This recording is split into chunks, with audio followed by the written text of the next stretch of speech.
Morning, folks. Today is going to be kind of like a Christmas in July type shave. This one here is brought to us by the way of Stirling. This is Frankincense and Myrrh.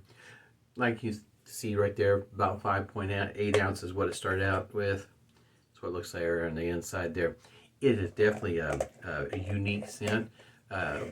This is a winter scent, so it's not available at the moment, but I've got a link down to the scent description to give you some kind of idea, you know, when some of these scents might be available, whether it's a winter scent or whatever the case might be. We'll be following up with the matching aftershave. Excuse me. But if you're interested in one of these, this one here, you might want to see if you can run down a sample, because it is a very unique scent. Not everybody may appreciate this scent. It's definitely, it is unique. It's not something that you would smell every day, which if that's what you're looking for, this one here is definitely right up your alley.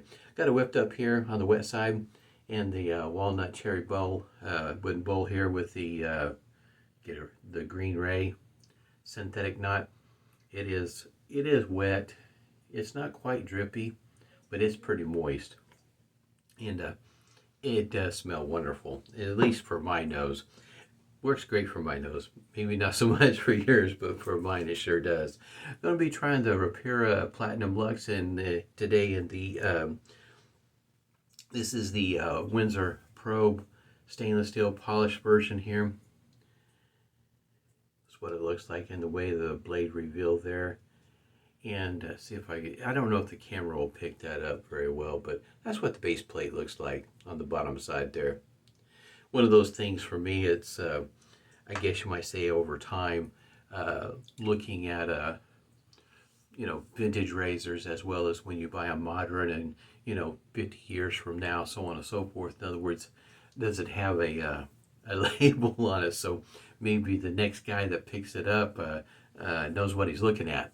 Because sometimes some of these razors have a tendency to, how you say, look the same. Handles might be looking different, but it's the head configuration sometimes is what is really important, especially with a three-piece design like this one here. Still got it's getting thinner. This is the Holliday cube from Phoenix Artisan Accoutrements. The Preshave soap. And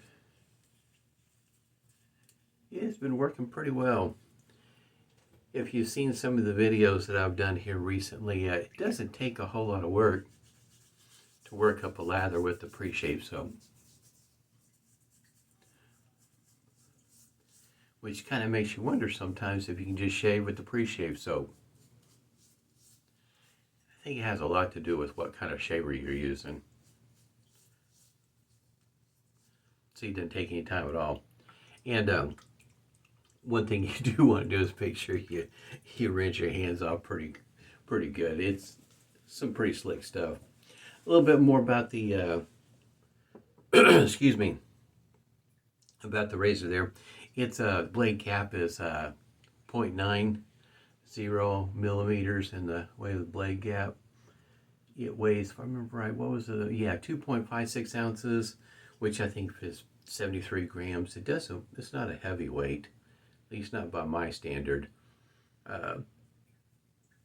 More or less, 2.5 ounces. Man, this smells wonderful. Like I say, it's great for my nose.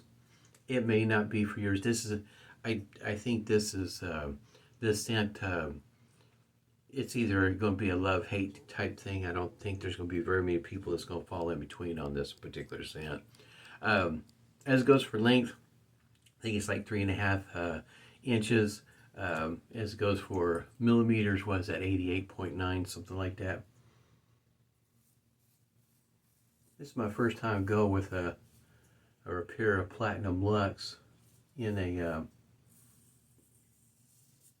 there we go, it is drippy. Pretty good chunk there. This may be my first time go with this blade in this razor, as well as this base plate. Now this one here, I'll have a link down below.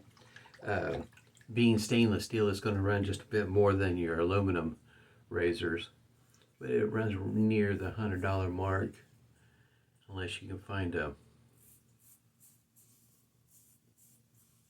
discount code or a sale or something of the sort.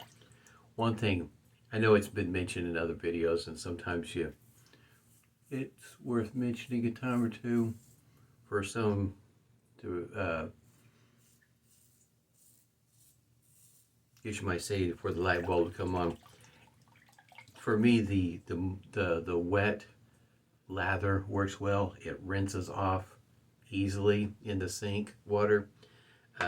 It's slick, adds the slickness to the shave, and it just, for me, this kind of lather just works great for me.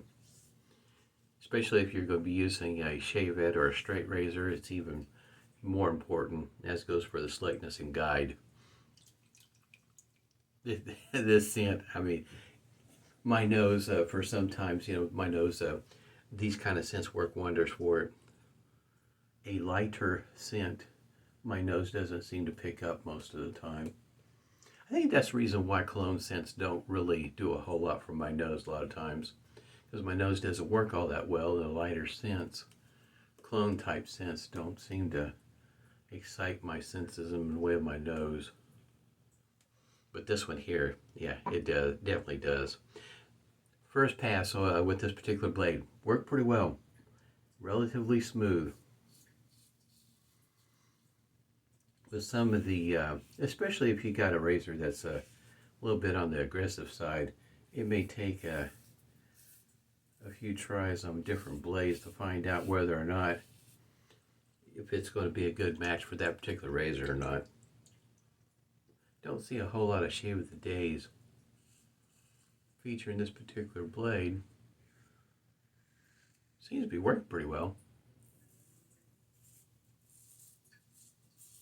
Last time I used this blade was in the Razor Rock Mamba 70, which did quite well. Off camera, I've done 2 shaves with that blade in that razor, and the experience has been just fine. Definitely a blade worth keeping in the den. So it seems to be working well with some of the razors. It's working well with this one here too. Pretty smooth. In other words, sometimes it wouldn't hurt if you looking for something unique in a way of a blade to venture off, I guess you might say, a less beaten path. You might be surprised in what you find. And usually you find these on sale relatively, what I would say, inexpensive. In other words, $10 or less, just to depend on when and where you're shopping. From time to time, Italian Barber will have their 100 packs on sale, which is not a half bad place to keep an eye on when it comes to looking for a 100 pack that's on the cheap, I guess you might say. It depends on eBay. Like I say, it just depends. You really have to be diligent and patient. You can find it under 10 bucks on eBay from time to time.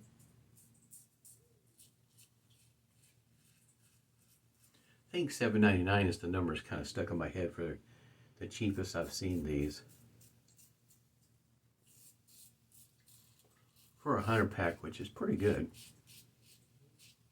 Just a little bit of feedback on the against grain pass. I've had pretty good shaves with this base plate. On the bottom, I think it says SB90 on there. In other words, to tell you what kind of base plate you got. And I have a link down below to Above the Ties blade gap comparison, which has it measured in millimeters as well as inches, if that matters to you, and the weight of the razor also.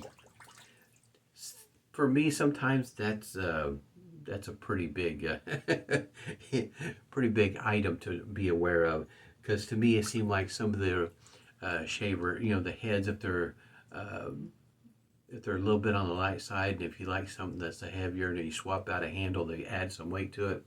Sometimes for me, it just seems like the shave just changes just because of the weight, which is kind of interesting. For me, it's a lot of letting the weight of the razor and the sharpness of the blade do the work for you.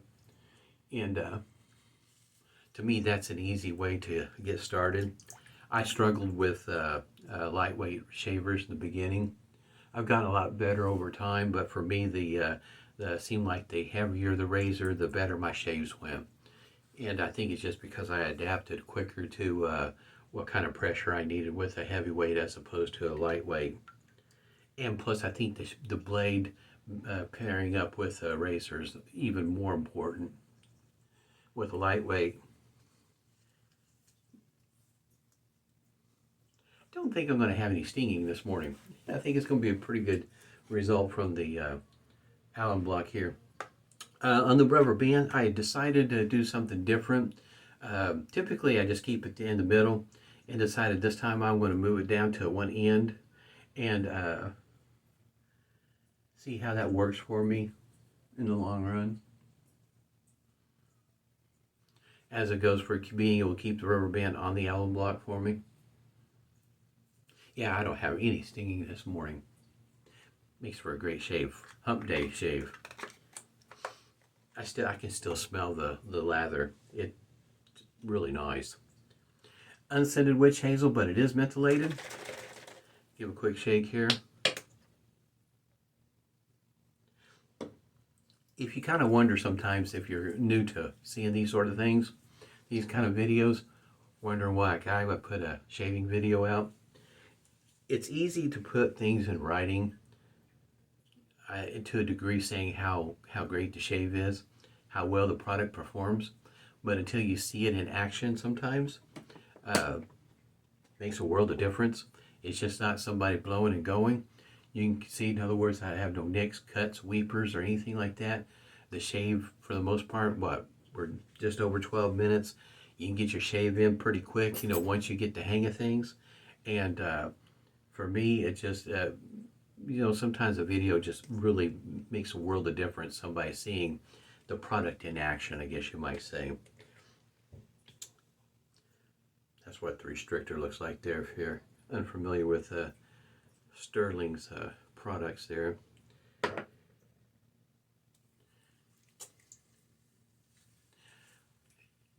Videos in the future, I'll have a few more of these holiday type shaves from different folks, different ideas, themes, setups. In other words, something from maybe around something that's geared towards Oktoberfest, that sort of thing. In other words, and also going into like Thanksgiving. In other words, a pumpkin scent. I'll do one of those also, but this was a great shave. If you're interested in a stainless steel from above the tie, and in other words, just haven't quite pulled the trigger, I think this one's near the $100 mark. Pretty nice shaver. It is, can't complain a bit about it. In other words, the fit and finish is pretty nice. Really enjoyed my shave this morning. Hope everybody's doing well. Stay safe, stay healthy. Smooth shaves to you.